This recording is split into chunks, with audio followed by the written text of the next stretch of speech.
Good afternoon, everyone. We're just going to wait a few more minutes as people come into the room.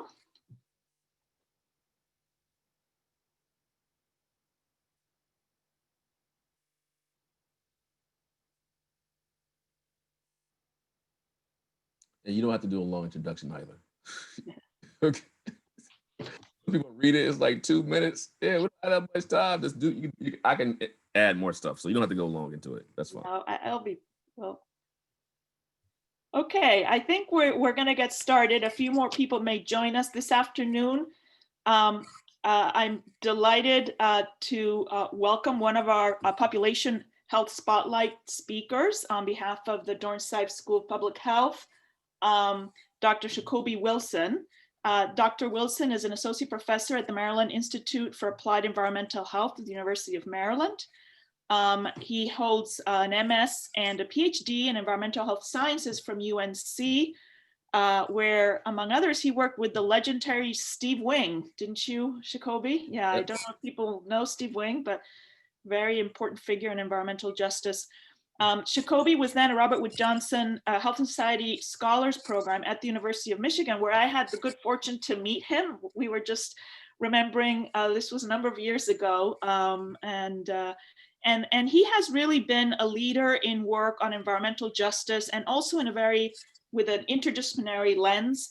He's covered a broad range of environmental justice issues, and I'm sure he'll talk about some of those, ranging from air pollution, water and stormwater, noise, food environment, occupational and industry related issues, poultry farms, hog farms, disaster impacts. So a very broad range of issues, sort of integrating them in our thinking about environmental justice, because environmental justice is not only about a single exposure.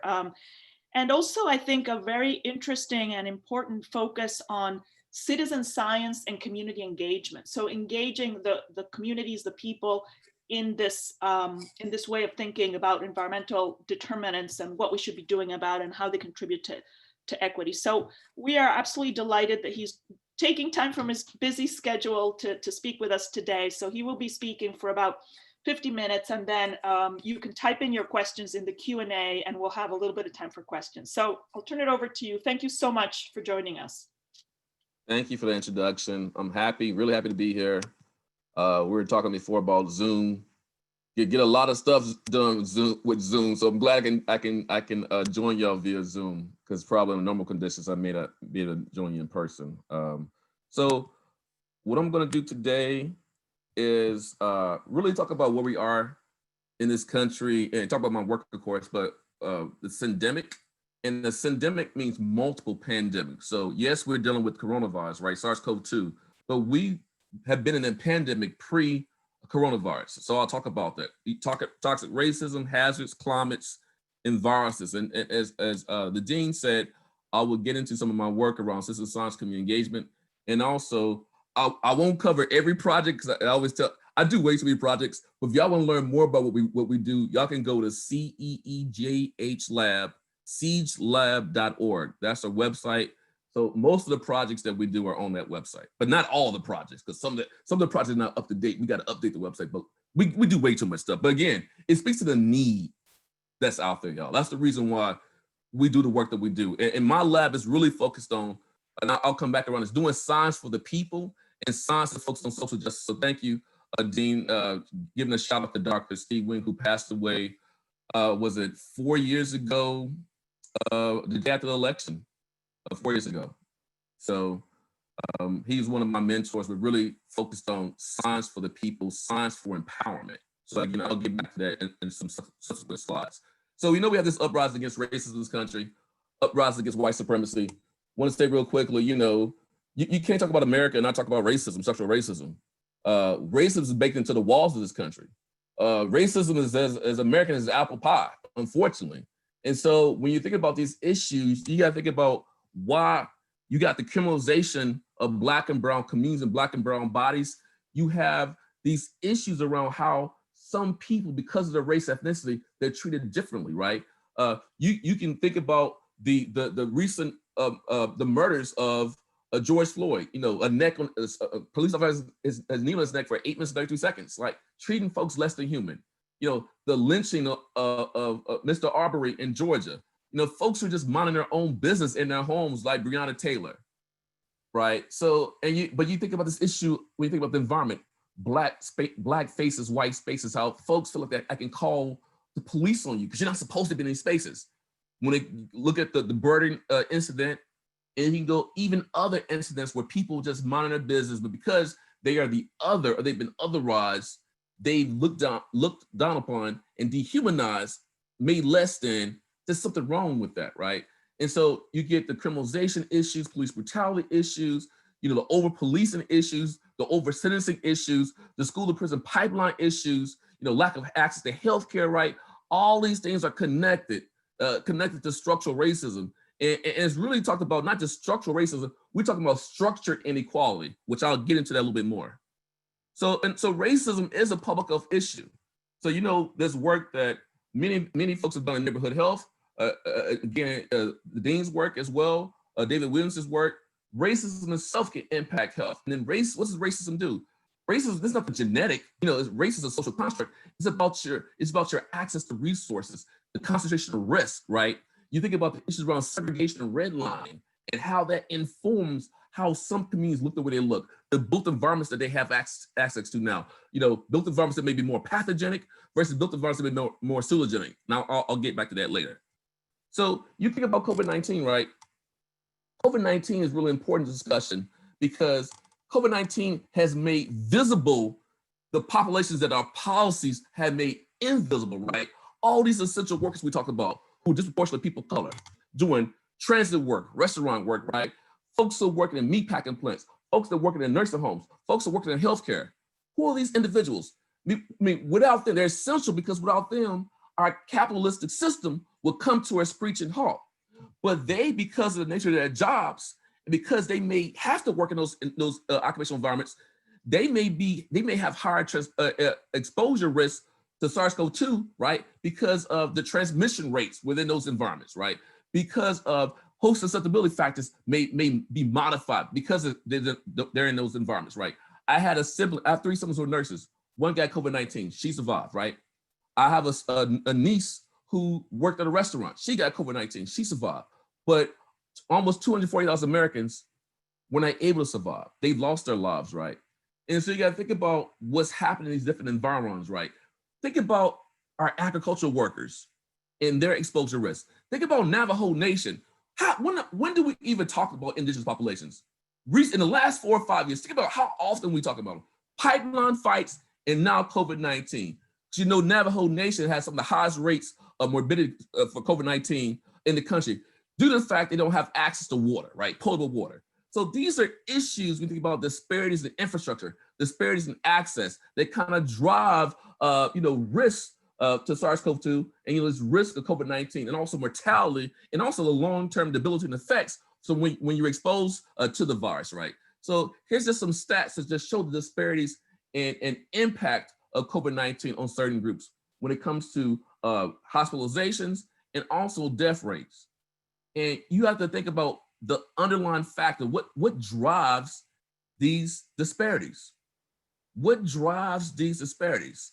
You think about, our unjust housing policies, our unjust food policies, our unjust healthcare policies. You're talking about medical apartheid. We have some communities, oh, well, it's their diet and lifestyle. Well, context matters, right? Zip code is more important than genetic code, right?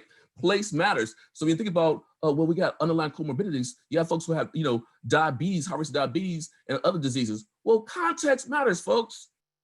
People are dealing with food, there's the food swamps, but the problem is, you're not talking about the system of food inequity. That's food apartheid.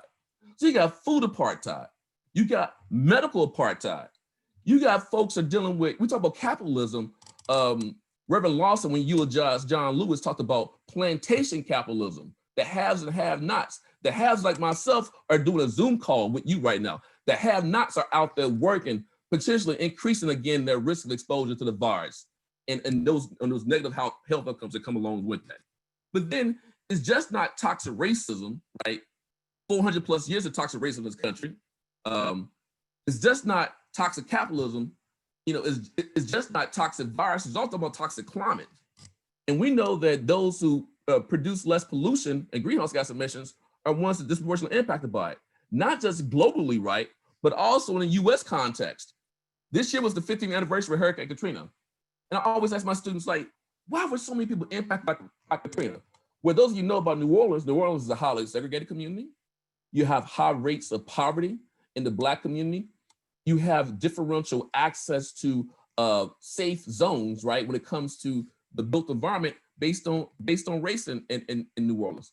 Whites live in higher elevation locations. Blacks live in lower elevation locations. But also, as you remember, Hurricane Katrina hit the end of the month. So if you're low wealth, you may not have had a paycheck. You don't have money in savings. Remember, you're low wealth, you may not own a car. So when we think about emergency preparedness, and when it comes to getting out of harm's way of a hurricane, we have to take into account the economic and social vulnerability of populations. So yes, all of us will be impacted by climate change, but some of us are going to be differentially impacted by climate change because of our underlying vulnerabilities and also because of some of our susceptibility factors, right? And I'll get to that point later. Hurricane Katrina just didn't devastate New Orleans. It destroyed parts of my home state of Mississippi, Biloxi, Mississippi. You look at Hurricane Maria. Hurricane Maria devastated Puerto Rico, devastated U.S. Virgin Islands, devastated Florida, right?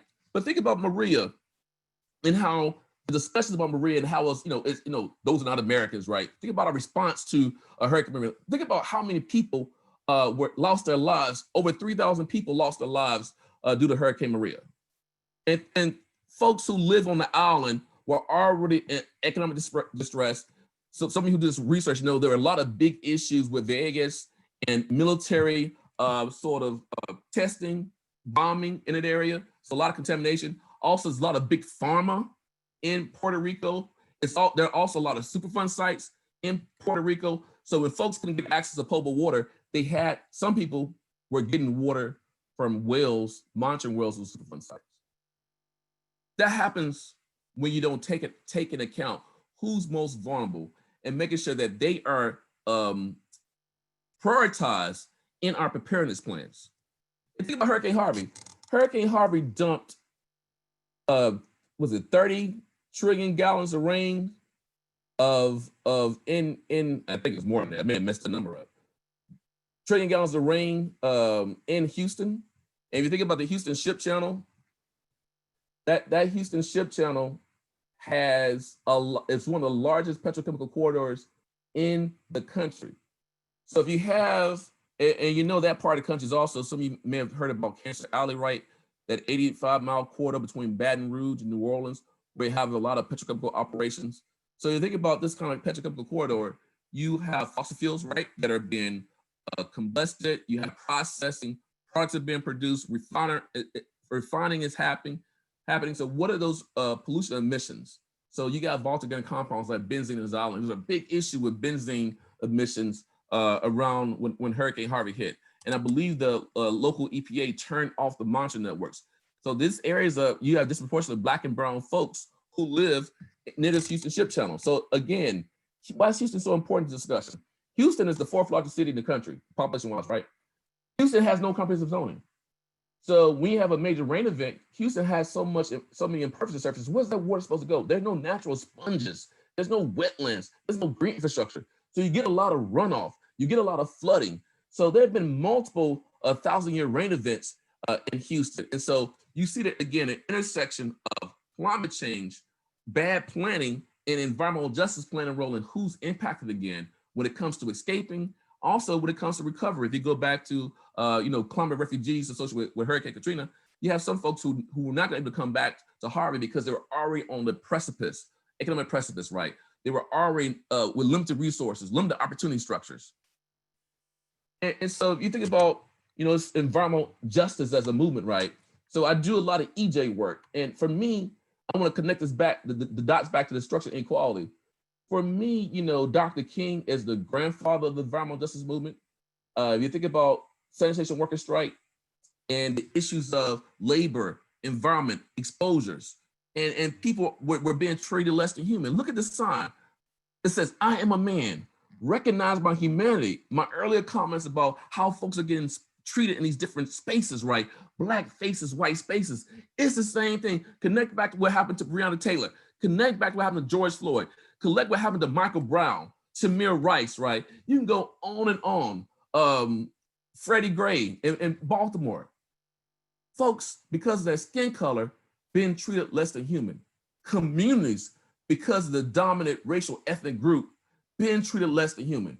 Why are all, if you think about EJ, right, as a social movement, fighting against the disproportionate burden of environmental hazards locally unwanted land uses? So these local unwanted land uses, what are we talking about? Incinerators, chemical plants, refineries, go back to Cancer Alley, go back to Houston Ship Channel, right? Refineries in Richmond, California, go to concrete plants, paper mills, right?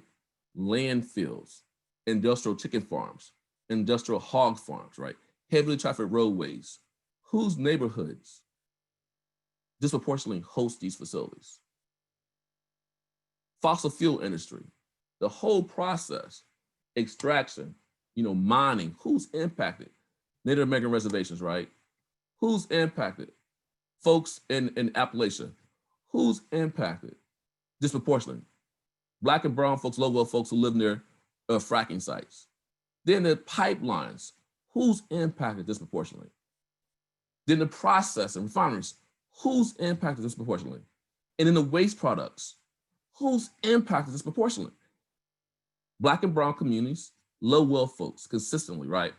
And so when you think about this movement, you can connect the dots about how people are treated and dehumanized criminal justice system, when it comes to school to prison pipeline, when it comes to police interactions, when it comes to over-policing, when it comes to over-sentencing. It's all the same system, y'all. Lack of access to food, lack of access to housing, lack of access to healthcare. It's all the same system. So I wanted to connect those dots for y'all real quickly. And you think about the EJ movement, it got national attention. You can say Love Canal, Lois Gibbs' work.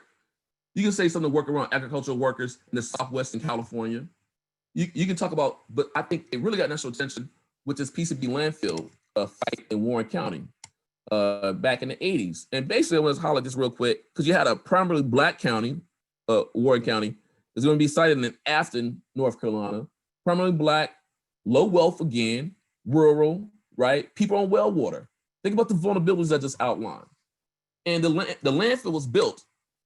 Eventually it was closed and cleaned up, but this is where the EJ movement in many ways got national attention. And you see this sort of merger of the civil rights movement and the environmental movement with this fight, this EJ movement. It's a social movement, right, y'all? It's a movement about social justice, economic justice, environmental justice, and health justice, right? Environmental justice is talking about where we live, where we work, where we play, where we pray, and where we learn. So think about those different environs that you find yourself in. The social environments you find yourself in, and the built environments you find yourself in. So this first definition of environmental justice is really about the fair treatment, regardless of race, class, as regards to the development, implementation of environmental rules and regulations. This is the EPA's, I call this the Kumbaya definition. This is the all lives matter definition, y'all. Yeah, we love this. This would be great. But we know because of racism, social historical context, contemporary issues, that not all folks are being protected equally. I mean, think about this. If we actually enforce all of our rules and regulations equally, I think we'll have no environmental injustice. But that's not happening due to issues of racism, due to issues of classism. I like the second definition better. So for those of you who are doing neighborhood health work, I know that's a big area of research at Drexel. Those of you looking at social determinants of health, look at the definition. It's served when people realize the highest potential without experiencing the isms, decent paying and safe jobs, quality schools and recreation, decent housing and adequate healthcare, things I went through before, right? So just housing, just healthcare, just jobs, right? Just educational opportunities. Think about COVID-19. It's also made more visible our educational divide and also our digital divide. Again, these are social justice issues. You want to have democratic decision-making, communities free of crime, drugs, and violence. Again, social determinants of health. So if we're thinking about environmental justice, it's a holistic framework to look at our determinants of health, both our social determinants of health, our sort of built environment, built determinants of health, national determinants of health, economic determinants of health. As you know, all policies impact health, and all policies in some ways can lead to health equity or cause health inequities. So one of the first studies in environmental justice, toxic waste and race, 1987, found that race was the primary predictor where the location of hazardous waste sites. Follow-up study 2007 found the same thing. There's been a number of studies that looked at like what we call spatial justice, looking at the distribution of these environmental hazards and these locally wanted land uses. And my work kind of expands on that work using sort of geospatial methods, which I'll talk about. One of the first books, as you see the same photo from the previous slide, that was written on toxic waste, environmental justice, is Dumped in Dixie, written by Dr. Robert Bullard. And there's been a number of books written about the sociological aspects of environmental injustice, public health, legal aspects. And so if you want to learn more about environmental justice, as the dean mentioned, it's very holistic, it's very transdisciplinary. So there's many opportunities to look at these issues prismatically. And you have to, when you're working in communities, you cannot just have one discipline. It just can't come from environmental health. It just can't be epi. It just can't be behavioral and community health. You have to have geography, you have to have planning, you have to have architecture, you have to have environmental science, you have to have policy studies, environmental policy, environmental studies. We have to have multiple disciplines working together to understand the problems, but also more importantly, to address the problems. Now, I like to frame EJ in a few ways. So you have traditional framing, overburden of environmental hazards, right? Then the second thing is communities that are overburdened also have a high concentration of psychosocial stressors. So go back to Boeing and Bryan's definition. And the third piece that's really, really important, I used the term pathogenic and salutogenic earlier. So you think about salutogenesis, right? It's a term that's coined by Antonovsky. I know some of y'all probably got excited when I said salutogenesis. That a term that talks about how do you promote health, wellness, and well-being across all dimensions of the environment. So built, natural, right? Economic, social, right? Political, and spiritual.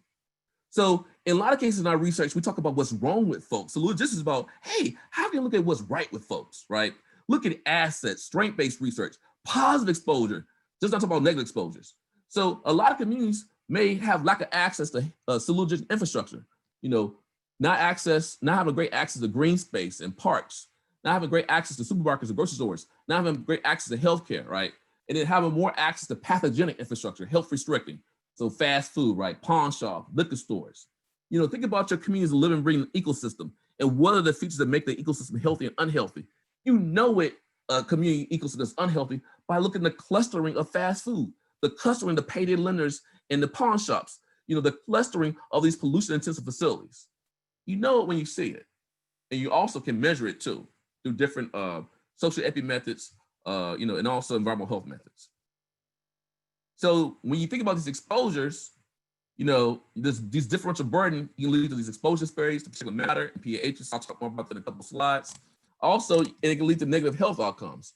So think about all these communities that have been dealing with COVID-19. So, you see a lot of these folks who died had a comorbidity. In many cases, again, as I said before, it's because of context, it's where they live. So these disease conditions, health outcomes don't occur in a vacuum. It's all about your context. It's all about your infrastructure. Do you have positive infrastructure? Do you have access to negative infrastructure, health restricted infrastructure? And so burden disparities lead to exposure disparities, can lead to risk disparities, lead to health disparities, okay? And so, think about just racism and the consumerism in this country. And so you have like the pollution advantage for whites and wealthy folks and the pollution disadvantage. So the folks that are producing less of the pollution are impacted more by it. One example is, some of you, and I do this too, say if you have a 4 or 5 lane highway that goes through a neighborhood. Why, and that community is primarily community color. It may be related to our National Highway Defense Act. For those your history, you can look at, what's the book that you read? Root Shock, Minnie Fully-Love's book, Root Shock is one book you can read, and talk about the National Highway Defense Act. Well, those roadways were built, highways and byways built primarily through Black and brown communities during this time of urban renewal, which is really urban removal, right? So it fragmented these communities. But you think about, again, you have a lot of industrial truck traffic, commuter traffic coming through somebody's neighborhood. What happens? They're burning fossil fuels. You have combustion byproducts. So you have high levels of what we call traffic-related air pollution. So it's a differential impact of traffic-related air pollution in those communities that can lead to this pollution disadvantage. So those communities are basically used as sinks for pollution. Not just the flora and the fauna, but the bodies of people who live in those communities. sinks for pollution. So it could be a mother who is pregnant. Think about what's happening to that developing fetus, right? You can have, older person who's been impacted by multiple chemical mixtures, multiple chemicals in a mixture. We have to think about that. So combustion byproducts, when you burn fossil fuels, you got what? Particulate matter. You got nitrogen oxides, sulfur dioxides, right?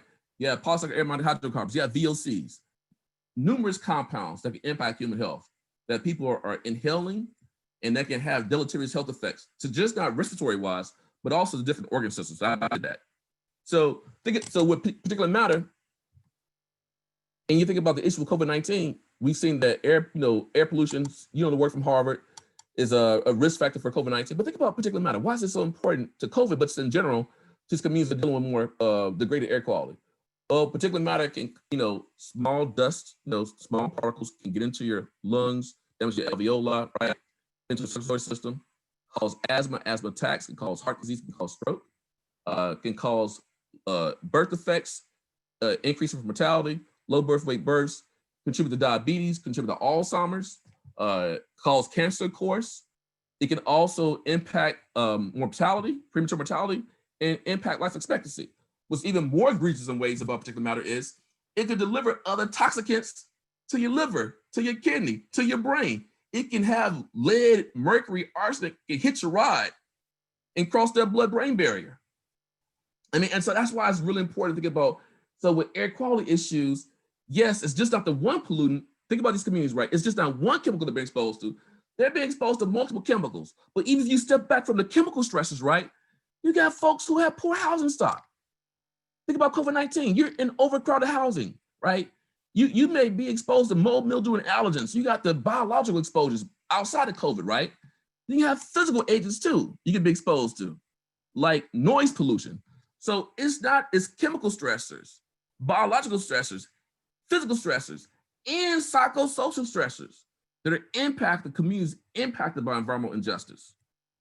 So you think about this air pollution, again, impact you during pregnancy, impact you as during your time as a child, as a toddler, impact you as an adult, and impact you when you become older, right? So air pollution and other pollutants can impact you across your life course. And I just want to riff real quick about lead, right? So think about this whole issue around Flint, Michigan. And I want to bring that in because Flint is an example of, again, regulations not being equally enforced. Y'all who've done your research, Flint water crisis will never happen if the lead and copper rule of the Safe Drinking Water Act was enforced, right?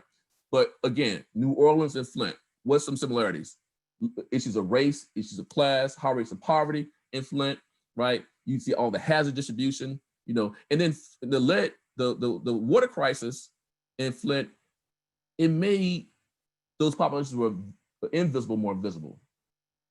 But what's interesting about Flint, I want to highlight real quick, lead. I think as a country, we failed on lead. As public health, we haven't done enough on lead. There's no safe level of lead, y'all. And so, if you want to think about the future of our country, how are we going to put America first if we don't put our kids first? So think about a lot of children who live in urban areas who may be exposed to lead through multiple sources, right? Not just lead paint, could be lead pipes, as you saw with Flint. So lead is a neurocognitive intoxicant. It impacts your IQ development. So that means we're putting a cap on generation after generation after generation of children. That's environmental injustice, and that's having a negative impact on the future of our country. So for those of you interested in children's environmental health and looking at disparities and equity issues, lead is a place we need more work and we need more action. Just not research, we need more action. So what can we do? So a lot of my work, I do outreach, I do a lot of community engagement, as Dean mentioned. And so, community engagement research is really important to me. So think about this continuum as you move from left to right. Communication increases, trust increases. So you have like outreach is more, one directional, you give information, you have consultation, you start getting a little bit more feedback, right? You have involvement, you may have a community advisory board, for some of you familiar with that. Then you have participatory. So that's where community-based participatory research comes in, okay? And you have community-driven research. And for me, the best ingredients of a great partnership, you have to have the same ingredients are needed in a great relationship. So what are ingredients of great relationships, right? You have good relationships, you have bad relationships. Y'all know the bad relationships. I don't talk about those, but the good relationships. What you got? Communication, you got transparency, you got openness, you got trust, you got some Aretha Franklin, right? You got respect. Those are core ingredients in relationships, which are the building blocks for good partnerships, okay? And so you think about CBPR, which I do a lot of, and for those who are interested in learning more about CBPR, you can join Community Campus Partnerships for Health, CCPH. I was on the board of that organization for about 8 years. Great organization, a lot of resources for those who want to, get into CBPR. But with CBPR, communities engage in all stages of the research process, okay? Developing study questions, study design, right? The methodology for, data collection, doing the data collection, sometimes analysis, dissemination, but it's important about translation to action. So you want to have co-learning, right? And it's important to make sure that communities unit of identity when we're working with communities. Why is it important? Community members have contextual expertise. We have to, in science, we have to do more to value and support, uplift community and cultural knowledge systems. One of my community mentors who's in Savannah, Georgia, Dr. McLean said, Sacoby, the folks who live in the community, they are the true subject matter experts. So you need to be engaging them in the research. If any of you know about environmental justice, the 17 principles of environmental justice, one of those principles is about self-determination. So we got to make sure that people can self-determine the solutions and self-determine the science that's done and self-determine what interventions and actions are taken, okay? And so when you're doing partnership work, you don't have quality processes right, make sure the community's engaged. Again, they are the subject matter experts. I have a lot of knowledge right in general about EJ issues, but I don't live in the EJ community. I live in Bowie, Maryland. Bowie, I have like 8 grocery stores and 2 mile radius in my house. I live in the food oasis. I don't have any EJ issues in my community. I may have a little bit of traffic, a little bit of traffic, right? Community traffic. And so, but the folks who live in these frontline fence-like communities, they have what we call more specificatory knowledge. We have to make sure that knowledge is part of the research process. And it's just not good enough to have good process. You have to have meaningful outcomes. Did you clean the air? Did you clean the water? Did you address health disparities? Did you help empower folks, build capacity? And what I mean by empower, I don't mean empower. I mean I empower. Another community mentor of mine said, Sacoby, you can't give me power. You can help me connect to the power that I already have. You can help me actualize my power. So our model work with communities, we call the science empowerment model. You heard me say earlier, I do science for the people, science for social justice, science for change, right? Making sure that, science is not an end, science is a means to an end. And the ends the community is looking for are these meaningful outcomes. And also meaningful outcomes have to be transformation. This uprising against racism in the country, right? The movement, Black Lives Matter movement, US, the movement for Black lives globally, it's telling us we have to wake up, y'all. We have to do more than what we're doing. We have to transform. We need transformation. We don't need reformation, because reformation is incremental. We need transformation. So in science, we also need transformation. We need more diversity and inclusion in science. We need to have more scientists who are trained, who come from communities. I say all the time, you don't have to have a PhD to be a scientist. Hopefully y'all know that. I want to make sure everyone knows that. Because if we can have more people who come from these backgrounds, who bring in the community, the cultural lenses to this work, we can have more impactful science. You hear it all the time, why diversity is so important, why inclusion is so important. We need to bring people with different experiences into the science, right? So we want to have that personal transformation. We want to transform our institutions so we can have more inclusive, diverse science. And then that will lead to community transformation. A lot of communities I work in, they have limited capacity to do scientific research. So my job is to make sure we get tools into the hands of the people. We get science into the hands of the people. We democratize science, and that's where a lot of the citizen science comes in. And we want to transform science, and we want to have political transformation too. I think for many of you were on this webinar, right? This Zoom call, political transformation, as you've seen, is really important. And we some political transition too, but I'll leave it alone and keep it moving. So when you think about science as well, for those of you who may know about Ernest Boyd's 5 dimensions of science, scholarship inquiry, scholarship integration, scholarship teaching, scholarship engagement, scholarship application. I think you're not doing all 5, you're doing incomplete science. Why did I say that? In academia, we over-commodify inquiry, discovery science, publish or perish. I'll let you know, I think publishing is important. I'm the editor-in-chief of Environmental Justice, but I think publications does not science communication make. What do I mean by that? You should be communicating science in ways that people understand. A policymaker does not care about your peer-reviewed publication. A community member doesn't care either, right? So you gotta be doing infographics, briefs, blogs. You gotta be doing maps. You gotta be doing fact sheets. You gotta be doing Facebook. You gotta be tweeting. You gotta be Instagramming. You gotta be TikToking, okay? You gotta get science into the hands of the people in the forms that they understand. And one type of science communication for one group, it may not work necessarily for another group. So you gotta do a needs assessment. You gotta do a SWOT. You gotta understand your audience. You gotta make sure you have the right messengers and make sure you have the right messages. So that's just a quick tip for y'all. If you wanna really make sure your science has impact, publications are great, but that's not where the change happens, okay? Scholarship integration, that's been multidisciplinary, transdisciplinary. Scholarship teaching is really important. Scholarship engagement is important. In our tenure promotion process, we don't really emphasize or incentivize or value, in many cases, engagement and application. You may, and think about this, you're at a school of public health, practice, for those of you, oh, this is Philly, y'all get this, Allen Iverson, I'm doing Allen Iverson right away. We're talking about practice, y'all. Public health practice is at the heart of public health. But if you look at the tenure promotion guidelines, where is practice even at in your tenure promotion guidelines? You may not have them there. That's a problem. You're emphasizing discovery, but when it comes to actual action, where are the metrics? So that means you have people going for tenure promotion, only half of what they do is counted. We have to fix that, y'all. Because if we don't fix that, how are we going to inspire more folks to go into doing communication research? Inspire more people to do community university partnerships, inspire more people to do citizen science, because that's practice, that's action, that's application.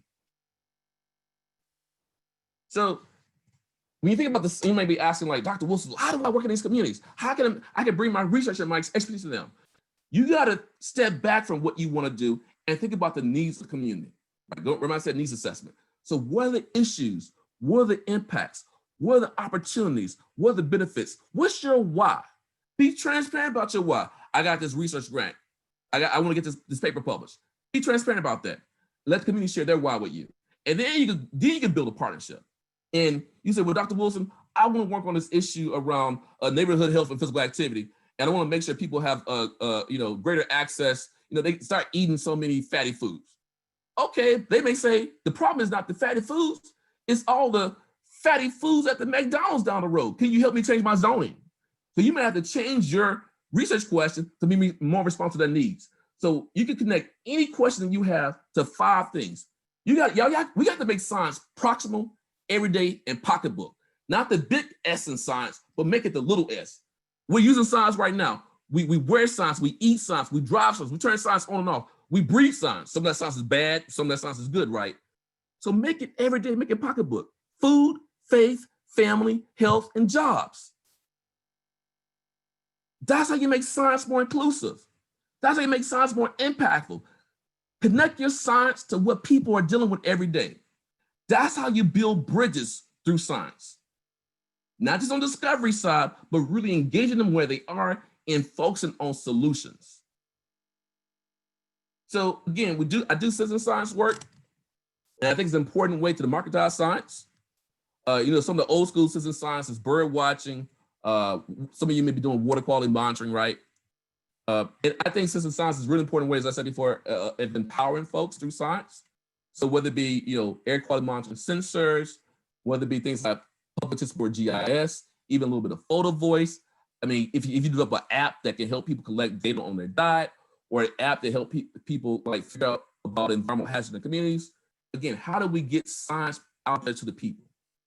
How can we empower people through science? Right? This is really important to my work. This is part of my philosophy. This is part of my why. Okay. So, and just real quickly, I do a lot of work with low-cost sensors because in many cases, the communities I work with, they're dealing with a lot of environmental hazards, both stationary pollution sources and mobile, commuter traffic, industrial traffic.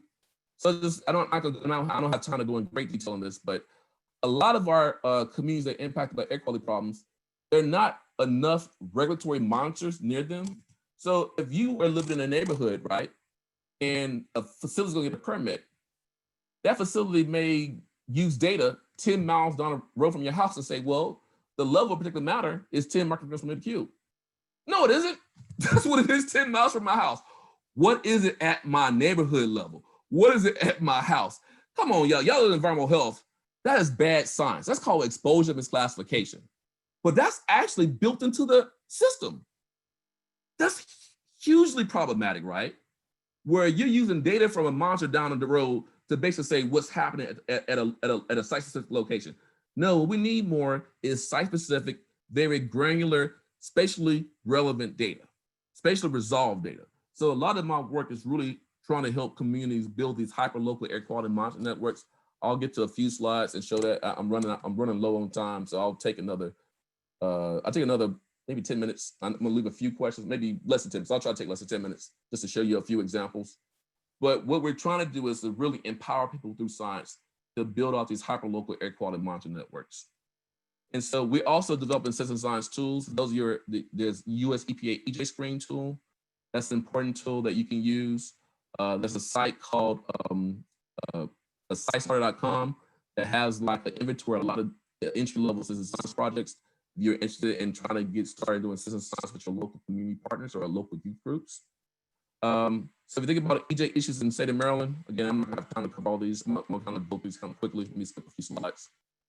We've done some work looking at urban heat issues in Baltimore. That's of course important for Philadelphia as well, with all the impervious surfaces. A lot of older neighborhoods, low wealth neighborhoods don't have air conditioning on a tree canopy. And we found that to be a big issue in Baltimore. You can see the differences in impervious surface temperature in Baltimore. So look at impervious surface versus temperature. In a place where you see more impervious surfaces, you see higher temperature. So when you think about the urban heat island effect, if you have too much concrete and asphalt, you have a lack of tree canopy, you have lack of AC, heat waves going to be hell for folks, particularly the poor and the elderly, right? And we found it to be true. We've had a couple heat waves in the state of Maryland, and the people who died from heat stress in our state primarily died in Baltimore City. And we've, on the same blocks, studies have found that huge temperature differences, right, at the block level. So how can you address that? Through tree canopy.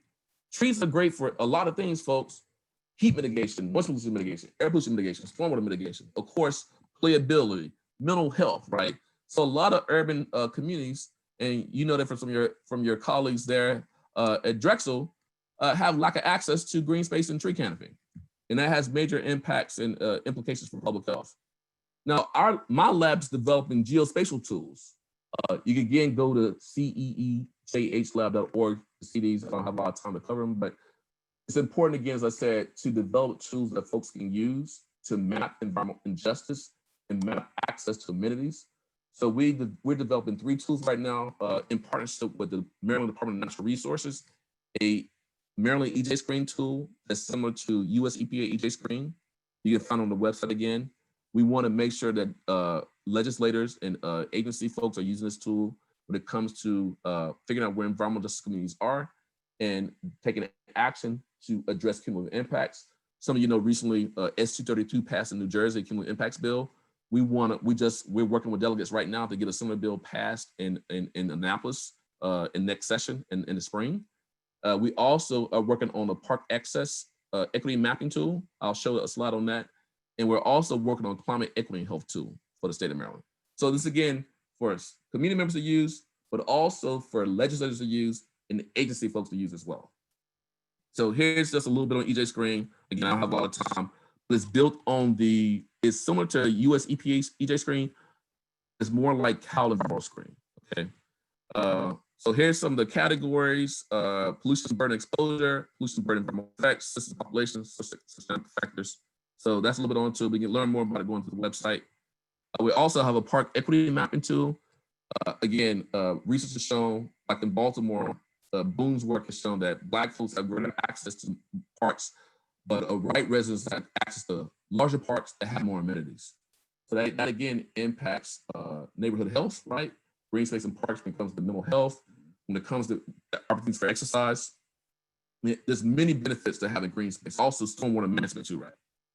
So you can look up that too by going to the website as well. I'm gonna try to cover a couple quick examples of things that we've been doing. I'm gonna probably go through them really quickly in the next 4 minutes. So we've done some work in Baltimore, in Curtis Bay area. That's a community impact of the Port of Baltimore and goods movement. So goods movement is when you have ships come into the ports, they take the goods off the ship. The goods are moved to intermodal vehicles, and those intermodal vehicles move the goods to the train and also truck traffic, right? So think about if you think about like Philadelphia, you have a lot of goods being moved on train. If you look at places in New Jersey that are port communities, you may also have that get built in those areas, right? So coal-fired power plants, super polluters, that kind of thing. So we have that in this part of Baltimore and Curtis Bay area. These major polluters, who we call super polluters. Also, these communities, as I said before, communities that impact environmental injustice, they tend to be, low wealth. You can see the median household income in the Baybrook, Curtis Bay area compared to the state of Maryland. I mean, look at the huge difference in income. So you got the economic disparity, right? In the same communities have health disparities too. Look at the mortality differences in Curtis Bay, Baybrook area compared to the state of Maryland in the U.S., right? So this is what happens. This is what you see in EJ communities. And at one point in time, this community was the most toxic zip code for air emissions through the toxic resource inventory in the country. So think about air quality issues. So that means this community is a community that probably has higher risk associated with COVID-19. Think about the hotspots for COVID-19 across the country. Who's been disproportionately impacted? Why, right? What are those determinants of health that are important to think about? Just want to highlight real quick, Destiny Watford she's a high school student who got really engaged in the community to organize to stop an incinerator from being placed in the community. They already had the second largest incinerator, the Willowbird incinerator in their community. They're going to put the first, much bigger one in their community. And she was able to organize to stop the incinerator from being built. So I just want to highlight her real quick. She won the Goldman Award for Environmental Activism for North America in 2016, which is basically the Nobel Peace Prize for environmental activism. So she was a high school student when she started this work. So it just shows you the power of one person. So when I say to the students, you don't have to wait to get your degrees, y'all, before you have an impact. Okay. You got the passion, you got the talent, you got the skills, you got the wherewithal, you got the motivation. You can have impact now as students. Been doing work in this community called Brandywine, Maryland. Brandywine's community is unincorporated. What does that mean? You don't have a town mayor, you don't have a town council. So it's contamination without representation. For those of y'all who live in the country, come to the country, from Mississippi, those of you got family members who live on the city limits or maybe live outside the city, like, man, our roads are not paved. Why grandma and grandpa still on well water and septic tanks? Why is there landfill down the road? Why isn't just a quarter down the road?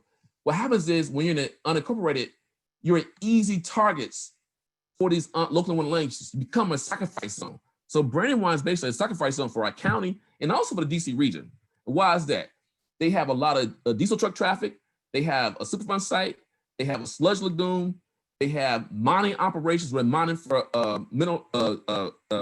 minerals for construction. They also take in construction waste.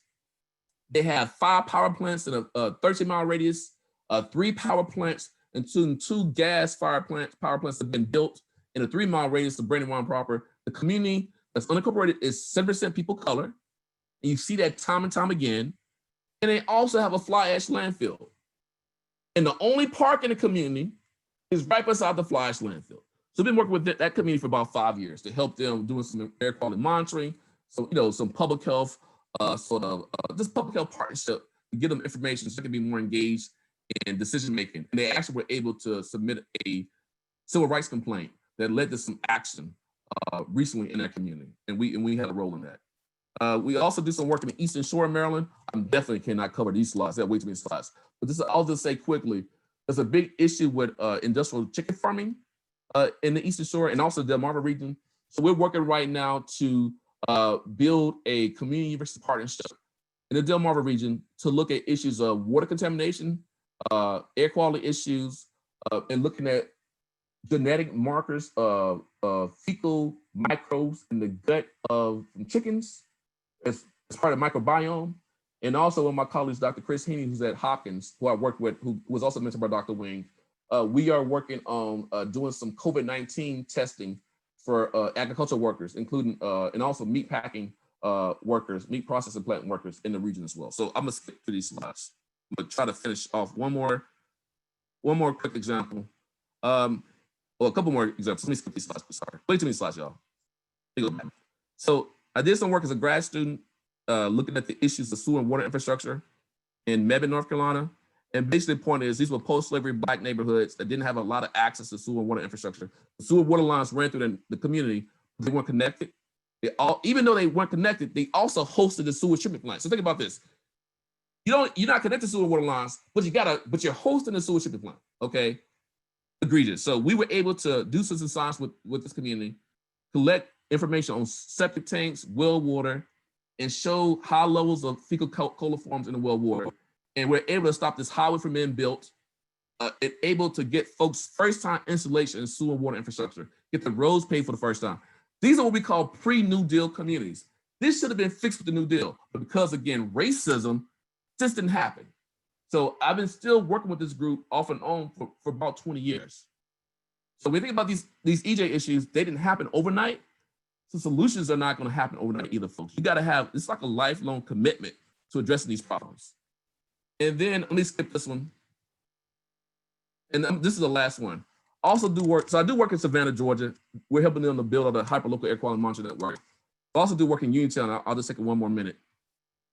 So Uniontown is a community that's 20 miles from Selma. So you know about Selma. You saw John Lewis's his funeral procession. You know his history in Selma. It's a low wealth, primarily Black community, less than $12,000 per year per capita income. I'm gonna say it again, $12,000 per year. This first picture you see right there, that is not a mountain. That is 4 million tons of coal ash. It's a landfill that takes in trash from 33 states and also coal ash. Some of you know about the whole Kingston coal ash spill. That waste from Kingston, Tennessee was dumped in this primary Black community. The landfill is built on top of the old plantation cemetery. We don't care about your dead, we don't care about your living either, okay? And then they have a cheese plant with cheese effluent being sprayed on the ground. They have a catfish ponds, catfish factory, catfish feed mill.